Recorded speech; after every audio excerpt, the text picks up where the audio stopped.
Hola, pues ya sábado 28 de noviembre de este 2020, en el 110 aniversario de la Revolución Mexicana, con las pinceladas históricas sobre la misma. Antes de iniciar este capítulo, déjenme precisar dos cosas que el día de ayer por ahí se barrieron por la misma velocidad de la narración. Yo por ahí les dije que Venustiano Carranza había sido asesinado un 20 de mayo de 1920, pero no, él fue asesinado el 21 de mayo de 1920 y luego por ahí no se entendió en qué lugar y fue en Tlaxcalantongo. Tlaxcalantongo es en la Sierra de Puebla. Pues ya con estas correcciones le entramos al capítulo. El día de ayer también les decía que Adolfo de la Huerta había entregado el poder a Álvaro Obregón.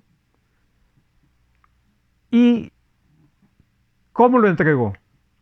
En orden, porque apaciguó a todos aquellos rebeldes bandoleros que intranquilizaban al país y de los cuales los empezó a apresar. A dos de ellos, por ejemplo, ahí conocidos, Félix Díaz y a Francisco Villa. Al primero le perdonó la vida y con el segundo, Adolfo de la Huerta hizo algunas negociaciones importantes para su gobierno, como fue el que Villa depusiera las armas a cambio de brindarle protección, de introducir a sus jefes militares al ejército nacional, así como también el regalarle una hacienda de nombre El Canutillo en Durango. Y Villa pues se fue contento, alegre, porque ya se iba a dedicar a su vida privada dentro de lo que era la agricultura y la ganadería. Conforma su gabinete Álvaro Obregón en la Secretaría de Gobernación a Plutarco Elías Calles, en Hacienda al propio Adolfo de la Huerta, en Comunicaciones a Ortiz Rubio, en Educación a José Vasconcelos, en Guerra y Marina a Benjamín Gil. A todos ellos los acomodó junto con Antonio I. Villarreal, todas las corrientes quedaron dentro de su gobierno de Álvaro Obregón. Y luego por ahí tenía una frase muy famosa que todo el mundo siempre la hemos dicho, de que un general no aguanta un cañonazo de 50,000 pesos. Pues a todos los generales los tenía dentro de lo que era el ejercicio del poder. Se enfrenta a un problema muy grande, de que no era reconocido por el gobierno de Estados Unidos porque había por ahí una deuda que saldar, los daños que causó la revolución a los ciudadanos norteamericanos en el transcurso de 1910 a 1921, y lo cual Estados Unidos exigía la reparación del daño. Y luego Estados Unidos no veía con buenos ojos la Constitución de 1917, que la consideraba que era socialista y sobre todo que afectaba pues sus intereses con el artículo 27 constitucional en lo que era pues el derecho a la tierra, porque ellos lo que tenían ahí de inversiones, que estaban las empresas petroleras, y si recordamos que el artículo 27 establece que el subsuelo pertenece a la nación, y bueno, pues querían que de alguna manera se llegara a los acuerdos correspondientes y poder tenerse las garantías de las inversiones de Estados Unidos aquí en México, como le urgía a Álvaro Obregón, pues que hubiese esas inversiones para la reactivación económica del país. Se empiezan a dar las pláticas correspondientes para llegar al Tratado de Bucareli, y en ese acuerdo se habla precisamente de cómo poder garantizar de que se le dé la satisfacción a lo planteado, cosa que pues que así se hace. En ese transcurrir, bueno, pues se van dando cuestiones políticas de las que todas las va atacando Obregón. Se hace de una fuerza muy grande cuando empieza a controlar toda la vida sindical por medio del líder de la Confederación Revolucionaria de Obreros de México, Luis N. Morones, a los electricistas, a los ferrocarrileros, jornaleros, agricultores, a los metalúrgicas, a todas las empresas fuertes que tenían controles de obreros. Él era el político más poderoso que había, el presidente de la República. Tenía con motivo de la próxima sucesión presidencial, él tenía ya su candidato, pero veía que hay un enemigo muy fuerte que se podía levantar en armas si simpatizaba con alguien que Obregón no lo tuviera considerado para dejarlo como sucesor. Y ese enemigo pues fue nada menos que Francisco Villa, a quien unos pistoleros allá en la hacienda de Canutillo pues lo acribillan y cae por ahí muerto.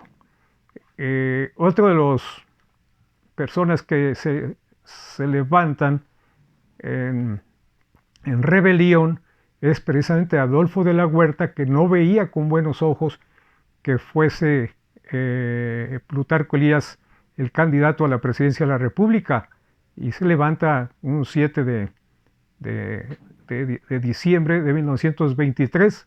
6 meses le duró a Obregón combatirlo, derrotarlo, hasta que se fue exiliado a Estados Unidos y le dejó el campo abierto para entonces entrar a la sucesión presidencial con Plutarco Elías Calles en el periodo 1924-1928. Y una vez que queda ya en el ejercicio del poder Plutarco Elías Calles, Obregón se va a su rancho, a la vida de la agricultura, pero desde ahí tiene un gran control político de todo el país y le pide a Plutarco Elías Calles que haga entonces la reforma para la reelección, porque no había reelección. Recuerden que estaba el sufragio efectivo, no reelección. Y bueno, pues como Álvaro Obregón se había sentido que él era una gente muy querida, cuando jugó por primera vez con un padrón de 1.187.000 electores, él ganó con 1 millón y fracción las elecciones, entonces sentía que tenía pues el poder. Le hace caso Plutarco Elías Calles, se lleva a cabo la reforma, se postula como candidato a la presidencia de la República y gana las elecciones. No había quien le topara. Así es de que 2 semanas después de la victoria, pues ándeles que ahí, festejando en un restaurante que llaman La Bombilla, se presentó, dizque un fanático religioso, porque no estaba de acuerdo con la postura anticlerical de Obregón, y de 5 tiros lo asesina, cae muerto Obregón, y bueno, pues se hace un caos político porque se estaba dando una desestabilización de que si era el presidente electo, pues qué iba a pasar. Obregón, que nació en 1880 allá en Navojoa, fue un joven muy estudioso desde la primaria, muy trabajador en las haciendas, en los ingenios, de gran personalidad, muy inteligente.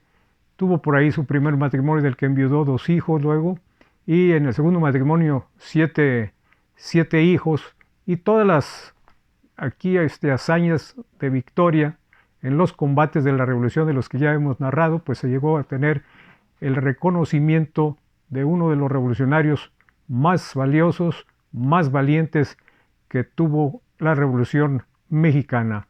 Y bueno, pues él muere en 17 de julio de 1928, y tenemos un gran reconocimiento en escuelas primarias, en jardines de niños, en calles, calzadas, avenidas, monumentos para él, poblaciones con su nombre, como reconocimiento a un revolucionario.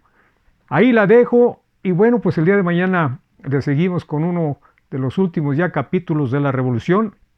No se les olvide ponerse el cubrebocas y que tengan buen sábado.